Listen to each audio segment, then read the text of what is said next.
Salut, c'était Voir, j'espère que tu vas bien. Aujourd'hui, je vais t'expliquer en une minute ce qu'il s'est passé dans les bandes annonces de la semaine. Alors reste bien jusqu'à la fin pour être au courant de tout. On tenait également à rappeler à toutes celles et ceux qui ne le savaient pas encore, vous disposez de deux liens vers les bandes annonces officielles de Demain nous appartient et Ici tout commence juste en dessous de cette vidéo dans la description. Alors n'hésitez pas à aller voir juste après cette vidéo. C'est parti.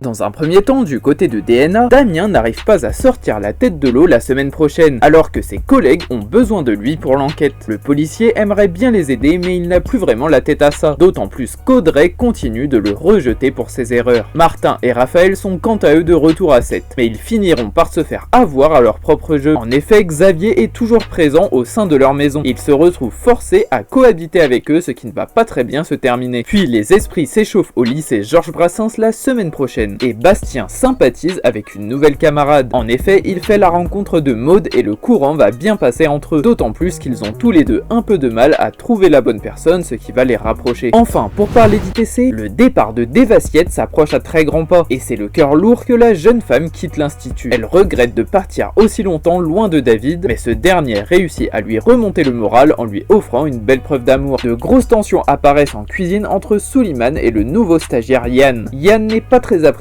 au sein de l'école et il subit un grave bizutage qu'Antoine est bien décidé à stopper sur le champ. Puis l'histoire semble bien se terminer pour les Tessier et les Leroy qui vivent des épreuves terribles depuis plusieurs jours. Iris a fait son choix et elle accepte de ne pas dire à Tessier que Constance a découvert la lettre, ce qui met d'une certaine manière fin à cette histoire. La vidéo explicative est terminée, j'espère qu'elle t'a plu, si c'est le cas n'hésite pas à déposer ton like et éventuellement à t'abonner pour suivre les prochaines vidéos. Salut!